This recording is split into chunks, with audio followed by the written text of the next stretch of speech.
welcome here. If you're new here, my name is Rebecca. If you're not new here, welcome back. Thank you for coming back and watching another video.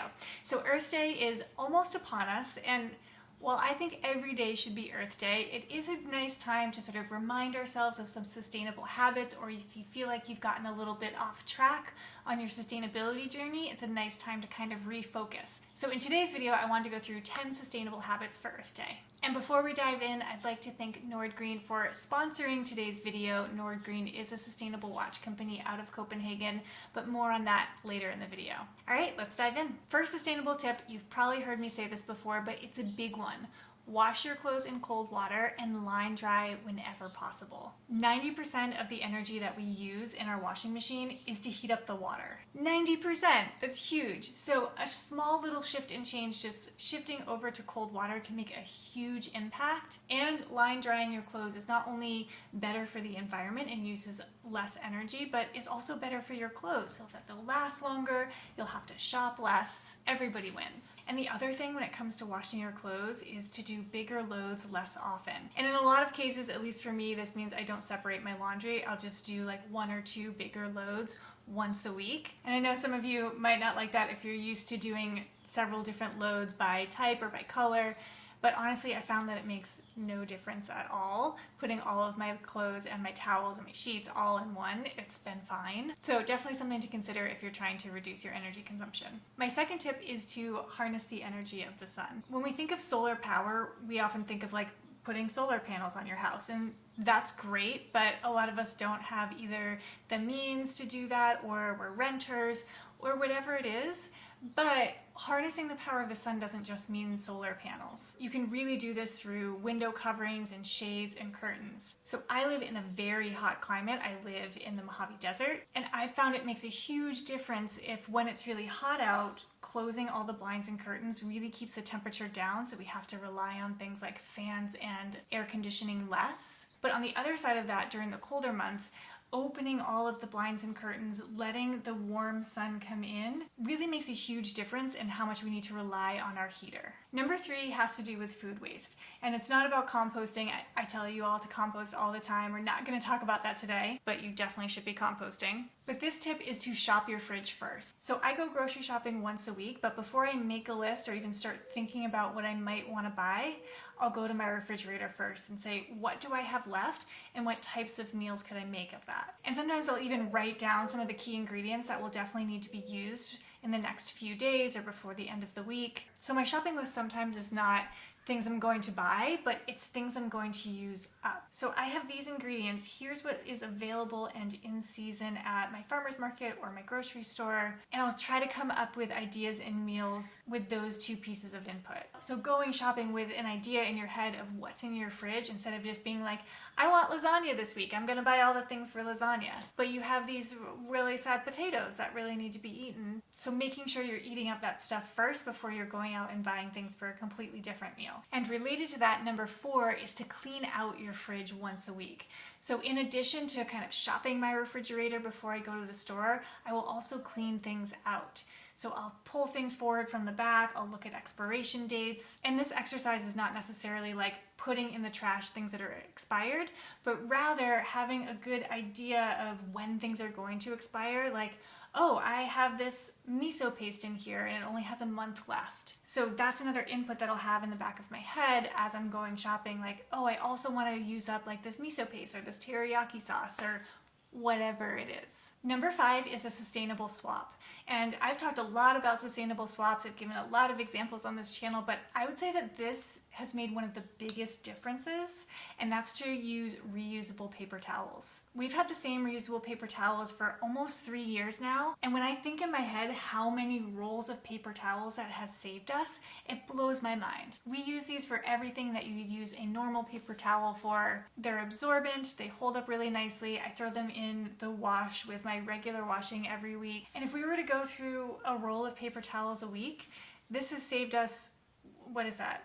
160 rolls almost of paper towels. So full transparency, I will say that we do have 1 roll of paper towels, and I have used it for 2 things. 1, to clean up dog vomit, and 2, to clean bird poop off my car. So realistically, my reusable paper towels are good for everything except animal excretions. We're about halfway through the list. Before we go any further, I just want to take a moment to thank the sponsor of today's video, Nordgreen. If you haven't heard of Nordgreen, they are a Danish watch brand out of Copenhagen, and what I love about this company is that they really do care about people and the environment, and they ensure that everything from production all the way to delivery is super sustainable.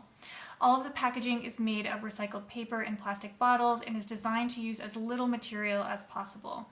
The shipping boxes are made of FSC certified cardboard paper, which ensures that the material originates from responsibly managed forests. All of the shipping is carbon neutral. They plant thousands of trees, which offset the carbon emissions that are generated by their office in Copenhagen. And to reduce waste even further, they refurbish a lot of their products back to the standard to which the watch can be then sold again. What I like about the Nordgreen watch is the super simple and minimal design. I have the native style with the white dial and the 40mm size face, and you can change out the straps super easily. So I have both the brown and the black vegan leather strap, and it only takes a couple minutes to change out the strap. It's really easy to do.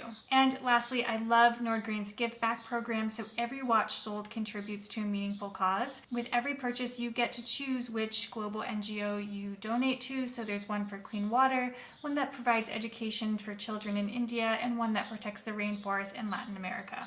And on April 19th, Nordgreen is actually launching a brand new line called the Guardian. It has a beautiful, minimal, and classic design. And if you're interested, you can use my discount code below for 15% off, and they're offering free shipping and returns worldwide. So if you're in the market for a watch, I would definitely recommend them.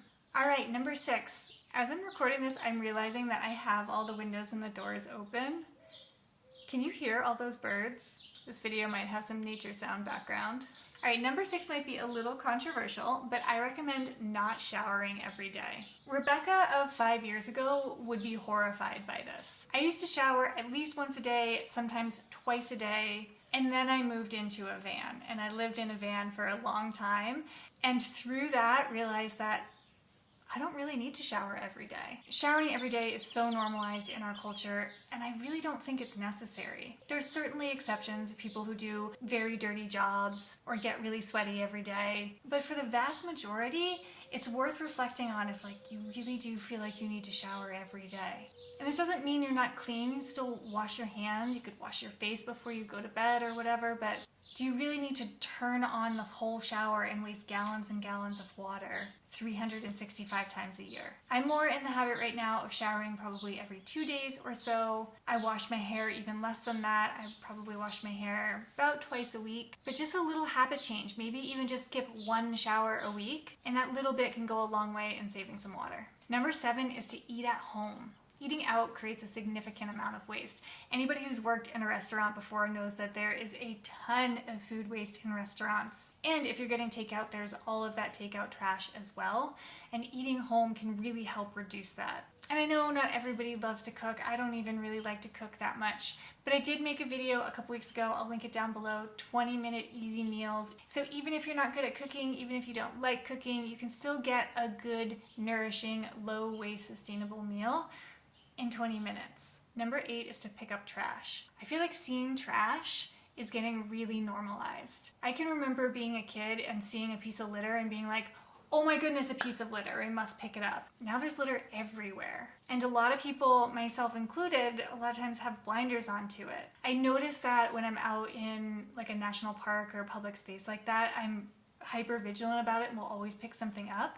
But I was like, why don't I do that everywhere? I have a container in my car where I put trash, both trash that I make myself, but trash that I pick up so that I have a place to put it if I do find something. And whenever I'm out walking the dog or out on a little hike or something, I always have an extra bag in my backpack so that if I do see a piece of trash or litter or whatever, I can pick it up and have a place to put it. So just trying to build that habit that it's everyone's responsibility to clean things up a little bit. So if you see a piece of trash, pick it up. Number 9 is refusing free promo items. You don't have to accept something just because it's free. And this can be a tough one to adopt, especially if you've ever struggled with money before. You're like, but it's free. I should take it because I don't have to pay for it. What if I need it sometime in the future? The vast majority of the time, that stuff is junk. At least for me, I never end up using it. I always end up donating it or recycling it. And it's just more stuff that's cluttering up your house And the more that that company gives away, the more that they end up producing. So practicing just saying no to free promo items. Number 10, and the last on the list, is to reuse disposable items. So inevitably, even if we're trying to live as sustainably as possible, disposable items come into our life one way or another. The best thing that we can do is give those disposable items as many lives as we can. I think about this for things like glass jars that food items come in, plastic bags. We have not bought plastic bags in probably more than 10 years, but they still do come in handy every once in a while. So if a plastic bag comes into my life, if like a food item has been packaged in a plastic bag, I'll wash it and save it because it will come in handy at some point or another. And it's better to reuse that plastic item than to throw it away and buy a more sustainable version of it. So just because something is not sustainable but it's still in your life doesn't mean you should just throw it away. The goal should always be to use everything that we have to its full capacity. All right, that's it for this week's video. Happy Earth Day. Please tread lightly on the earth. Be as nice to her as possible. Thank you again to Nordgreen for sponsoring today's video, and I'll see you all next week. Bye, everyone. Tip number 11, adopt, don't shop. Your head smells like popcorn. Happy Earth Day. Do you have any tips to share? Oh no, please don't litter. Who loves the earth? Me. Bye.